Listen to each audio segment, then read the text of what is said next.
Hey, what's up, everybody? This is Gary Holt from Exodus and formerly from Slayer, and you're listening to The Razor's Edge.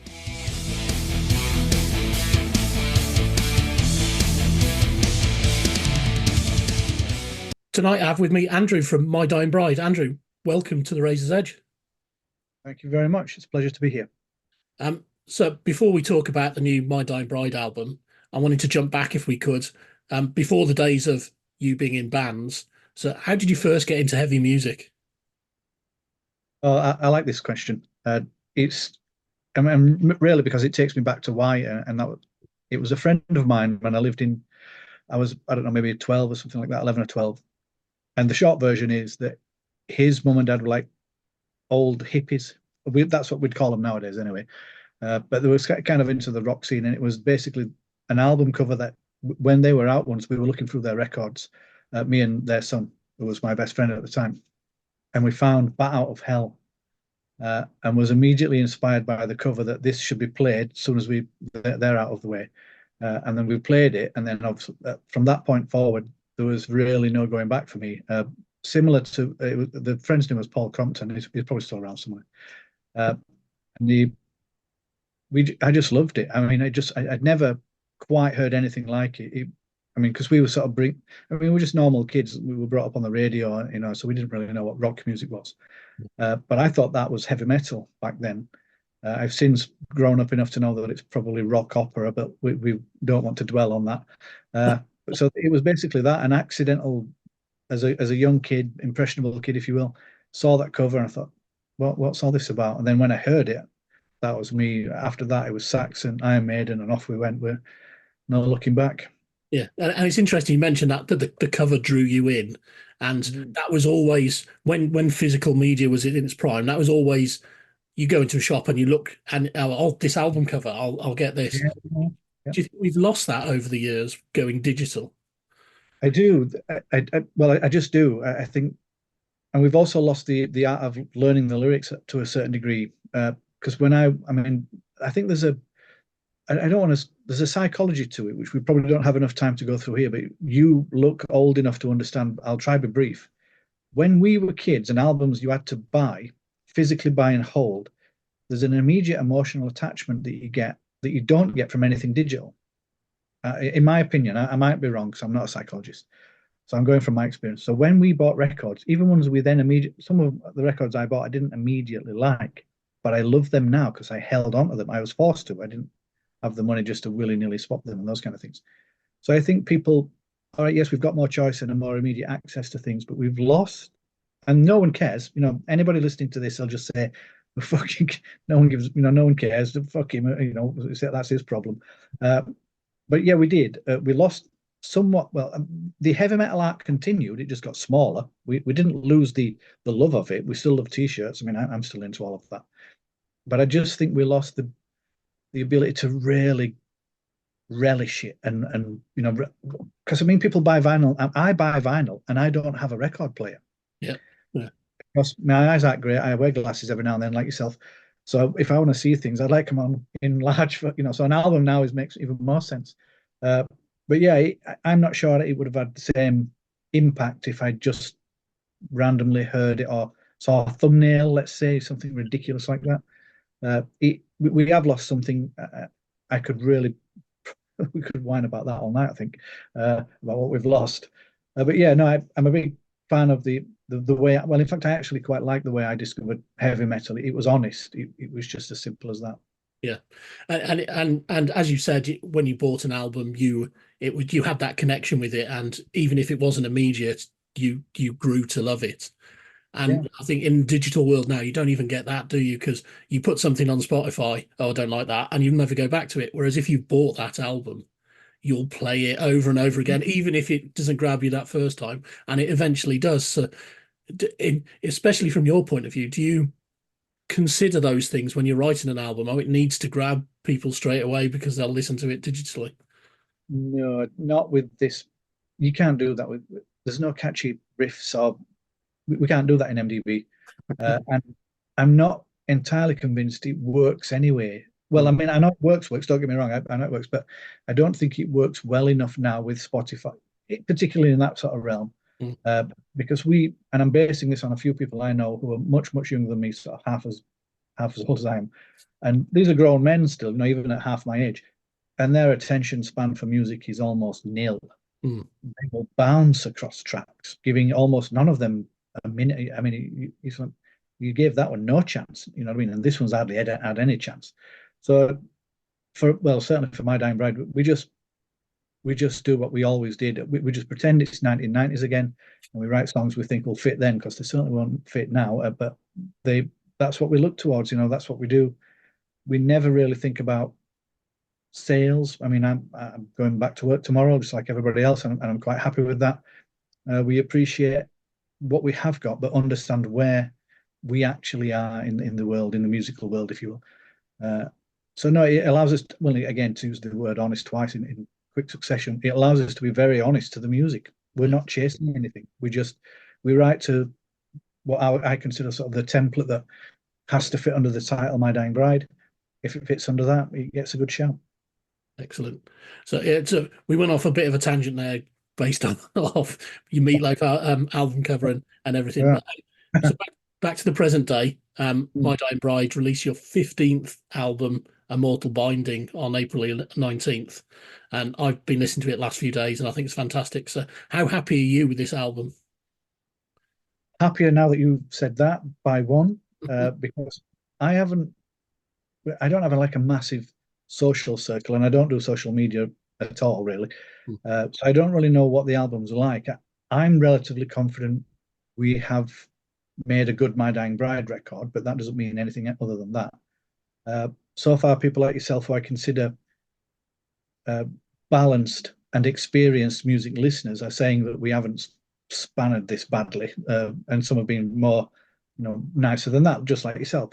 But I'm still not getting overexcited about it. I just think we've done all right. I'm quietly confident that it's a good record. I like it still, and I still listen to it, even though I shouldn't now, because I hear things and I think, oh bollocks, we should have done this and we should have done that, and it's done now. That's all too late. So I reckon it's time for the slings and arrows when it comes out and the real reviews and the internet gets hold of it. And we all know how cruel the internet can be. Yeah. So we'll see. I reckon we'll be all right. I think I personally, and you tend to like your own music. That I won't say there's a bias, because it's probably another word that's beyond bias. I think the My Dying Bride fans will like it. I think they'll understand where it is. They'll understand why it's not the Ghost of Orion. They'll understand why it's not any of the others.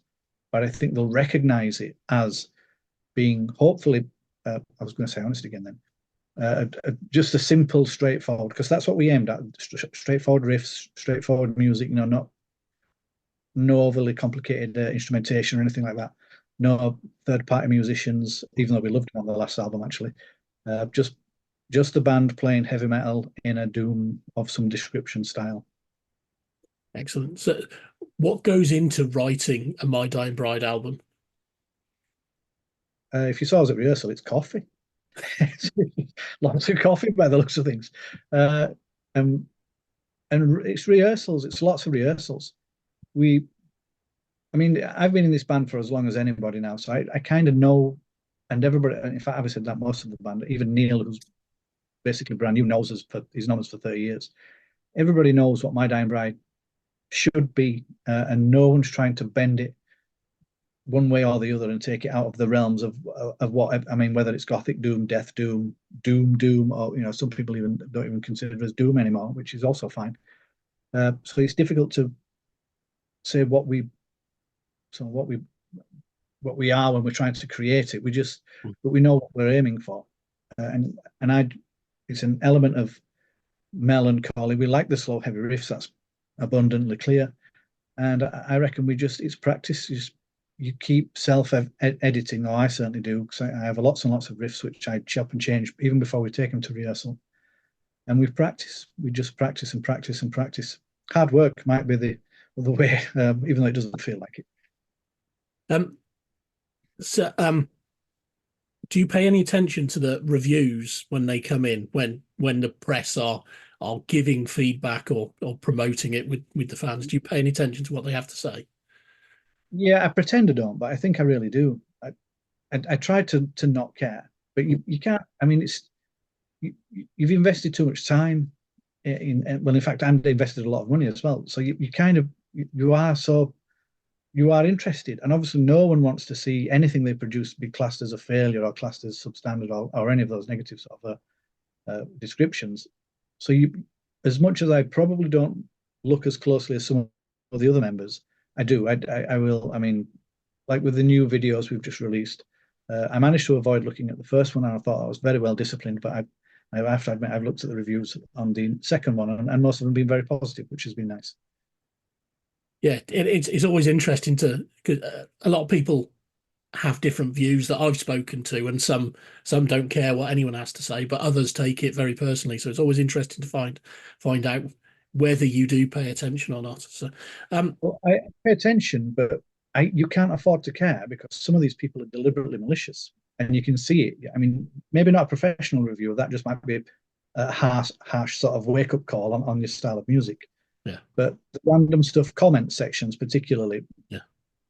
We take the ones that are positive as gospel, and the ones that are negative are just they're just a nut job, clearly. We're somewhat biased in our sort of appraisal of the review section or the comment section. But yeah, even the negative ones, you can, well, without sort of overthinking it, you can take something from them because you can understand. Oh, well, I certainly can. You look at it and think, well, okay, yeah, I get that. Now, whether it has any effect on the next record or the next piece of music, who knows? But if it's what do they call it? Creative criticism, even if it's somewhat dire or dour, it can be useful. Yeah. And so you mentioned a few minutes ago that you've been listening to the album and you can hear things that you wish you could have changed. Obviously, it's too late in the day now. So, and I'm thinking of Paradise Lost at the end of last year, reissued Icon, well, re-recorded Icon. So, is that anything you would consider doing, going back to an album and reworking it with today's view of that music? Not me personally, no. I can see why they do it, and I can see why people do it. But I would probably do it if everybody else was involved, not involved. But if everybody else says, "Oh, we should do this," I would do it. I wouldn't resist it. But personally, we had I'll try to be brief because I tend to have a long answer. But anyway, I'll try to be brief. We tried this once before on a song that came off the first album, which was The Return of the Beautiful. That was its original title. And then on an album we've got called The Dreadful Hours, we did a remix. We re-recorded it fully, and it was a right swine because we'd forgotten how to play it and we'd forgotten all the times and everything. We had to relearn it piece by piece.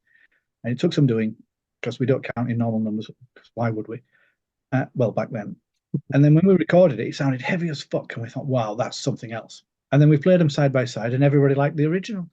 And that was us. And I was like, well, what was the point of all that? You know what I mean? All we've done is prove that the original, the one that we thought was recorded badly and badly mixed and all that, was the best one anyway.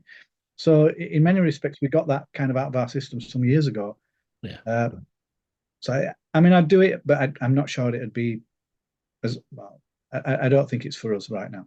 Yeah, fair enough. So earlier in your career, you were labelled as part of the Peaceville Three, and considered leaders of like the Gothic Doom sort of movements. What did that mean to you when that label came out, and how do you think it's affected your career going forward? I quite like the label in many respects when I first heard it, because I'd never really thought of that before, and I certainly didn't when we were first starting. PL, us and Anathema, we would gig together periodically, but particularly MDB and Anathema, because we were closer matched, if you will, in sort of status. Whereas PL were doing a lot of shows in Europe at this point, which was great for us because we could just follow their wake. Yeah. But when it came out that there's kind of like we were part of a scene, it didn't feel like it to me, but I wasn't going to argue with it. It felt, I thought, oh, cool, yeah, fair enough, and I quite enjoyed it. Still enjoy it. I still think the call, the Peaceful Three and all that kind of thing. But I think it's more of a retrospective thing now, and people can see it broader and with the good old 2020 hindsight. But at the time, I just felt like we were plodding along all alone, and it, without really realizing that Anathema were, again, in hindsight, helping by doing what they were doing. PL was certainly helping by going and doing what they were doing, but they're also like Carcass and Bolt Thrower, who was, you know what I mean? They weren't messing around. They were making it easy for bands like us because we were pop bands compared to those two. So do you know what I mean? It was just a great time. We were just behind all of these great bands. You know, it was just cool fun. Yeah. And so obviously you've been around the industry a long time now. And we talked about the digital aspect of things earlier. But how have you seen the industry develop and change over the years? Probably the same as everybody else, but I think from an inside, well, there's two things that stand out for me. Social media has made it easy for bands from God knows anywhere to get to global. Maybe not people will like them, but they can at least go and find these bands now. Mm.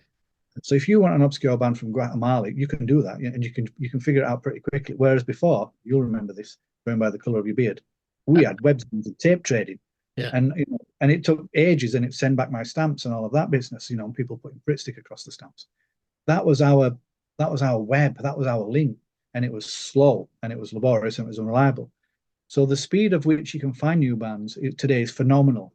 Mm. But sadly, linked with that is that problem we mentioned earlier, where the attention span is, because there's a limited emotional attachment to it. You can quickly throw that band away again. Whereas in the old days, we'd have kept on at all of that demo tape for grim death, you know, rather than just quickly click next on a YouTube video. And the other thing, so for bands, there's much more opportunity to be recognized. They can make their own videos on the phones. Let's face it, there's no real reason not to. And on the inside, recording has become phenomenally easy. Mm. I mean, it was always easy. It was always great fun. But well, I won't say that you don't need to know your songs, because you still do. But you can get away with knowing them a lot less. Put it that way, and then chip away, and then they can all be sewn up in Pro Tools, which we don't advise. But if it comes to it, you can. Mm. But it also allows you to, technologically, edit in ways you couldn't dream of in the past, particularly drums. So as much as we might moan about Spotify, you know, and the payment rates and digital, you know, sort of remuneration for bands, which is poor, I mean, there's no question. It might actually be balanced, considering how many people you're reaching compared to actually what you're getting, as opposed to in the old days where, well, how many of those demos did you actually send, and how many people bought it? You know, that kind of thing. So there's a swings and roundabouts element to it. I mean, don't get me wrong, I'm against all digital stuff. You know what I mean? I'm old school. It's analog tapes and that kind of thing. So, but I can see it from both sides of the coin now, particularly for new bands, which I feel very, very sorry for, because I know how tough it's going to be. Mm. It does help them at least get them their faces and their music in the shop window, as it were. Globally, we never had that. Yeah. And you mentioned tape trading, and obviously even bands like Metallica, their career was founded on getting their demo out and traded around the world and things like that. So did tape trading aid you early on in your career? Yeah, we did a demo. I mean, I remember we sent it to Earache Records. If you'll surely remember them. Mm-hmm. They didn't like it that much. They said it was all right, but they weren't ready for us. And we sent it to Island Records, believe it or not, and we knew damn well they were never signing us. But they sent us a very polite letter of sort of turning us down, which was we thought was, well, at least they replied. You know, some record labels didn't even do that, and we were quite proud because we were one of the few bands. I think the only other band I knew of was a band called Syndrome, which had a Into the Halls of Extermination demo, which I still play. It's fucking phenomenal for the time. It's an amazing piece of music, and they had a full color printed demo inlay card, which was rare. I mean, everybody else was photocopies, as you remember. So we thought, oh man, we're having a bit of that. So we did. Calvin at the time worked at a printers. I think he still does actually, and he printed the demo cover. So we printed 1,000 and sold them. We managed to sell every single. Well, obviously you give loads away to your friends and family and what have you, but the rest we sold. And when we got through 1,000, we thought, well, that's not bad. That's surely that's not bad. Mm. And by the time we got to the end of them, we were talking to Listenable Records. Laurent Mill, I think his name is. He did the 7-inch we did called God Is Alone on Listenable. And then by the time before that was even released, it had sold out. And Hammy at Peaceville heard of that, and he was signing us up by that point. Yeah. Well, but that's not because we were great. It's just the scene was waiting for us to be great. We were trying to get great at that point, but the scene was already there. It just needed bands to fill it. Yeah, yeah. In my opinion. So the album comes out in a couple of weeks. What's next for you after that? I assume you're going to tour the record. Well, we don't tour in the traditional sense, so I can say yes and no to that. We'll just, some gigs will come and we'll be able to get to them. Our working lives providing. Some gigs we won't be able to get to. We in the past we've done like a 2 week sort of back to back. I can't see that happening just yet. That might happen in 2025 actually. But this year for me, it's just I'm not going to say I'm going to take the year off, because that's never going to happen. But I'm really not going to think too far ahead. I'm still enjoying the fact that the album's finished, because we've worked very hard on this, and not having to rehearse 2 and 3 times a week, writing and practicing this album is. I'm not saying I didn't enjoy it, but it's nice to have the time off. Yeah. And this is much easier talking about it than it is doing it. Absolutely. And you mentioned earlier, obviously you're going back to work tomorrow, and a lot of people will be surprised by that. My Dying Bride, they're signed to Nuclear Blast, but you've all still got jobs. So how do you juggle that work band balance? Well, I'm a little bit more fortunate than the others, because I'm a co-owner of the work I work at, so I've got a little bit more flexibility. I mean, I don't take the mickey too much, but I can probably wangle it a little easier. But this is mostly why all of our gigs, if we were to do a gig, would be close to the weekend, which allows people, the rest of the outfit, to take only, say, Friday off, and then maybe take Monday off if we're flying back. So it'll probably be, somewhere a flyer. So it's tricky, but I think most employers now are really quite forgiving, and they like the idea that people have a life, because otherwise they're miserable at work as well. Yeah. So they allow this, and especially for one that says they're playing in a rock band in Czechoslovakia at the weekend. Who says that? I mean, everybody else just says they're going to weed the garden.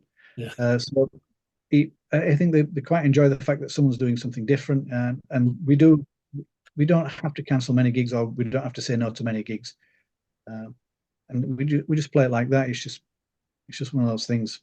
Yeah. So my last question for you this evening. So, away from the band, when you're not writing, recording, playing shows, what do you do to unwind? I don't know yet. Who knows? This is what I do. I don't know. I haven't got anything that isn't the band. Yeah. That sounds quite sad. I didn't realize I was so.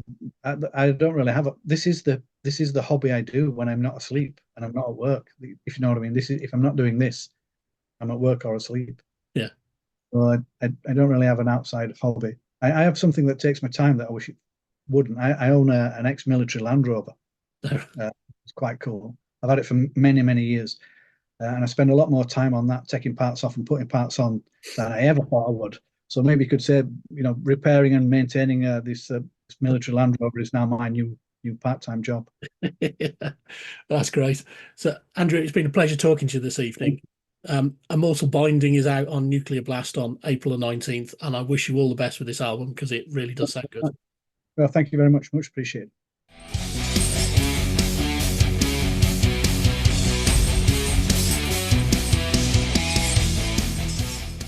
Thanks for listening. Make sure you keep up to date with all of our interviews by subscribing to our channel.